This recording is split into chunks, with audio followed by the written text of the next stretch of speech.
Assalamu alaikum wa rahmatullahi wa barakatuh, mes chers frères et sœurs en islam. Que la paix, la miséricorde et la bénédiction d'Allah soient sur vous. Avant de commencer cette vidéo, n'oubliez pas de liker cette vidéo car cela nous donne beaucoup de force pour continuer à partager du contenu bénéfique. Et je vous invite à vous abonner à notre chaîne et d'activer la cloche de notification pour rester informé de nos prochaines publications sur la foi islamique. Mes frères et sœurs, je vous demande de rester connectés jusqu'à la fin de la vidéo pour découvrir tous les secrets. La mort, un passage et non une fin. Dans la vision islamique, la mort n'est pas perçue comme une disparition totale, ni comme une fin tragique de l'existence. Elle est, au contraire, une transition, une porte qui s'ouvre vers une nouvelle dimension de la vie. Le Coran nous le rappelle avec une clarté inébranlable. Toute âme goûtera à la mort. Puis c'est vers nous que vous serez ramenés. Sourate Al-Ankabut, 29, 57. Ce verset est à lui seul un résumé de la compréhension musulmane de la mort, elle est inévitable, elle est universelle, et surtout, elle est un retour vers Allah. Autrement dit, le croyant ne considère pas la mort comme une perte totale, mais comme une renaissance vers l'éternité. La mort comme décret divin. En islam, la mort n'est jamais vue comme une erreur, ni comme une injustice. Elle fait partie intégrante du décret d'Allah, Al-Qadar. Chaque être humain a un temps de vie déjà déterminé, un souffle compté. Ni une seconde de plus, ni une seconde de moins. Allah dit. Et à chaque communauté un terme est fixé. Puis quand leur terme vient, ils ne peuvent ni le retarder d'une heure ni l'avancer. Sourate Yunus, 10h49. Cela signifie que la mort est une étape inévitable que personne ne peut repousser ou éviter. Même les plus puissants, même les plus riches, même les plus savants ne peuvent se soustraire à cette vérité universelle.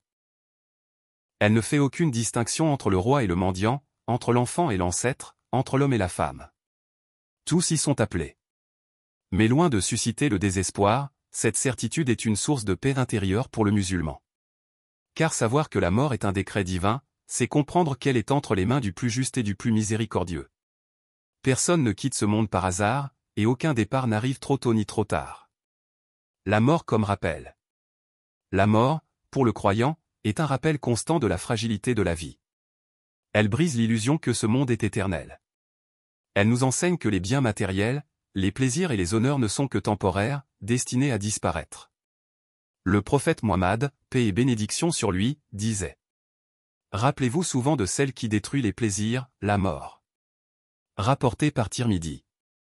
Cette exhortation est profonde. Elle ne cherche pas à plonger l'homme dans une tristesse permanente, mais à l'éveiller. En se souvenant de la mort, le musulman relativise les disputes, les ambitions futiles et les préoccupations qui l'accaparent. La mort agit comme un miroir, elle nous oblige à regarder notre vie avec sincérité. Elle nous demande, que laisses-tu derrière toi? Que as-tu construit pour ton éternité? Le corps et l'âme, une séparation temporaire. Lorsqu'elle survient, la mort sépare le corps de l'âme. Le corps retourne à la terre, tandis que l'âme entame un nouveau voyage. L'islam enseigne que l'âme ne s'éteint pas avec la mort, mais qu'elle traverse une nouvelle étape appelée Al-Barzakh. C'est une réalité intermédiaire, entre la vie terrestre et la résurrection. Cette croyance montre que la mort n'est pas une fin, mais bien une continuité de l'existence. L'homme n'est pas réduit à de la matière, il est avant tout une âme. Et cette âme continue à vivre, à ressentir, à exister après que le souffle vital ait quitté le corps. Le prophète, paix et bénédiction sur lui, a décrit la mort comme une délivrance pour le croyant sincère, car elle l'arrache aux épreuves de ce monde et l'introduit vers une demeure meilleure. Ainsi, la mort devient une porte vers la miséricorde d'Allah, et non pas une punition en elle-même. La vie comme préparation à la mort. Savoir que la mort est certaine transforme la manière de vivre. Le musulman ne voit pas ce bas monde comme une fin en soi, mais comme un champ d'épreuve, un lieu de passage. Chaque action, chaque intention, chaque parole devient une semence plantée, dont le fruit sera récolté dans l'au-delà. Allah nous le rappelle. Celui qui aura fait le poids d'un atome de bien le verra, et celui qui aura fait le poids d'un atome de mal le verra. Sourate Az-Zalzala, 99, 7-8. Ainsi, chaque instant de vie prend une dimension éternelle. La mort, loin de réduire la valeur de la vie, lui donne tout son sens. Elle nous apprend que chaque sourire offert, chaque prière accomplie, chaque acte de charité, chaque parole de vérité est un trésor qui nous attend dans l'au-delà. Mourir avant de mourir. L'une des sagesses spirituelles profondes de l'islam est l'idée de « mourir avant de mourir ». Cela signifie vivre en étant conscient que ce monde est éphémère, en se détachant des passions excessives et en préparant son cœur à la rencontre avec Allah. Mourir avant de mourir, c'est s'exercer à ne pas s'accrocher aux illusions, mais à vivre avec authenticité, avec une foi sincère. Cela ne veut pas dire fuir la vie, bien au contraire. Cela signifie vivre pleinement, mais avec le bon équilibre, profiter des bienfaits d'Allah sans s'y attacher au point d'oublier la vraie destination. La mort comme rencontre. Pour le croyant, la mort n'est pas seulement une séparation, elle est aussi une rencontre. Une rencontre avec son Seigneur. Le prophète, paix et bénédiction sur lui, a rapporté que celui qui aime rencontrer Allah, Allah aime aussi le rencontrer. La mort, dans ce sens, devient le moment attendu où l'âme retourne vers celui qui l'a créé, celui qui l'a protégé, celui qui a toujours été là. Assalamu alaikum wa rahmatullahi wa barakatuh, mes chers frères et sœurs en islam. Que la paix, la miséricorde et la bénédiction d'Allah soient sur vous. Avant de commencer cette vidéo, n'oubliez pas de liker cette vidéo car cela nous donne beaucoup de force pour continuer à partager du contenu bénéfique. Et je vous invite à vous abonner à notre chaîne et d'activer la cloche de notification pour rester informé de nos prochaines publications sur la foi islamique. Mes frères et sœurs, je vous demande de rester connectés jusqu'à la fin de la vidéo pour découvrir tous les secrets. La mort, un passage et non une fin. Dans la vision islamique, la mort n'est pas perçue comme une disparition totale, ni comme une fin tragique de l'existence. Elle est, au contraire, une transition, une porte qui s'ouvre vers une nouvelle dimension de la vie. Le Coran nous le rappelle avec une clarté inébranlable. Toute âme goûtera à la mort. Puis c'est vers nous que vous serez ramenés. Sourate Al-Ankabut, 29, 57. Ce verset est à lui seul un résumé de la compréhension musulmane de la mort, elle est inévitable, elle est universelle, et surtout, elle est un retour vers Allah. Autrement dit, le croyant ne considère pas la mort comme une perte totale, mais comme une renaissance vers l'éternité. La mort comme décret divin. En islam, la mort n'est jamais vue comme une erreur, ni comme une injustice. Elle fait partie intégrante du décret d'Allah, Al-Qadar. Chaque être humain a un temps de vie déjà déterminé, un souffle compté. Ni une seconde de plus, ni une seconde de moins. Allah dit. Et à chaque communauté un terme est fixé. Puis quand leur terme vient, ils ne peuvent ni le retarder d'une heure ni l'avancer. Sourate Yunus, 10h49. Cela signifie que la mort est une étape inévitable que personne ne peut repousser ou éviter. Même les plus puissants, même les plus riches, même les plus savants ne peuvent se soustraire à cette vérité universelle. Elle ne fait aucune distinction entre le roi et le mendiant, entre l'enfant et l'ancêtre, entre l'homme et la femme. Tous y sont appelés. Mais loin de susciter le désespoir, cette certitude est une source de paix intérieure pour le musulman. Car savoir que la mort est un décret divin, c'est comprendre qu'elle est entre les mains du plus juste et du plus miséricordieux. Personne ne quitte ce monde par hasard, et aucun départ n'arrive trop tôt ni trop tard. La mort comme rappel. La mort, pour le croyant, est un rappel constant de la fragilité de la vie. Elle brise l'illusion que ce monde est éternel.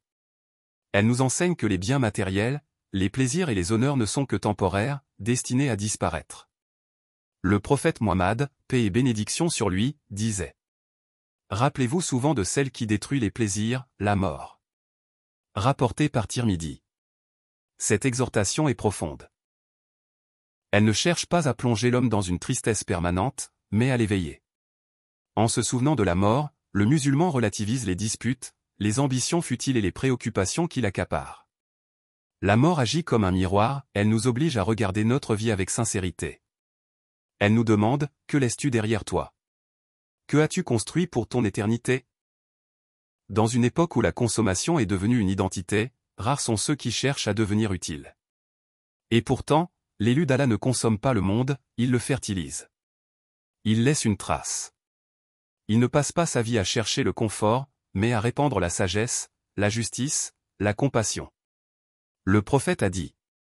Le meilleur des hommes est celui qui est le plus utile aux gens. Rapporté par Tabarani. Tu vois?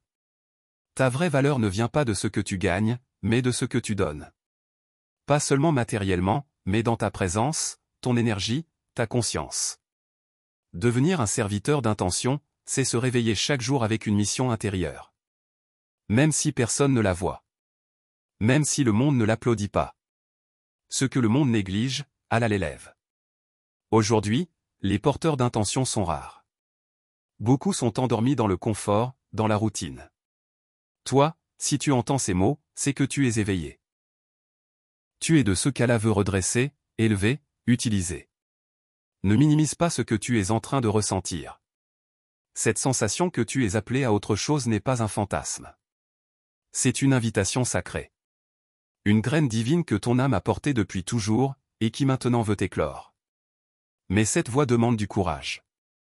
Car elle ne te donnera pas forcément une sécurité immédiate. Elle ne te promet pas la facilité. Mais elle te promet une chose qu'aucun emploi ne garantit. La paix intérieure. Et cette paix, quand elle est enracinée dans la servitude sincère, devient plus précieuse que n'importe quel salaire. Tu es une réponse, pas un problème. Beaucoup pensent, je n'ai pas trouvé ma place, ou, je suis inutile si je ne travaille pas, mais Allah te dit. Tu es une réponse à un besoin que j'ai placé sur terre. Tu es là pour enseigner, pour soigner, pour apaiser, pour bâtir, pour éveiller.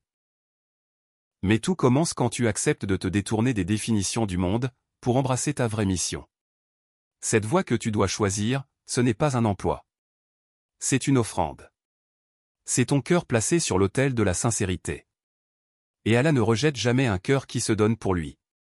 Réveille-toi, élu d'Allah. Tu as été formé dans l'invisible, nourri par la lumière, protégé malgré tes fautes, et appelé malgré tes doutes. N'ignore plus cet appel. Ne perds plus ton temps à chercher un emploi si ce dernier nourrit ton ventre mais affame ton âme. Recherche plutôt cette voie qui, chaque jour, te connecte à ton essence. Cette voie où tu sers, et où en servant, tu te retrouves. Chers frères et sœurs en islam, n'oubliez pas encore de liker cette vidéo et de vous abonner sur cette chaîne. Que Allah vous bénisse.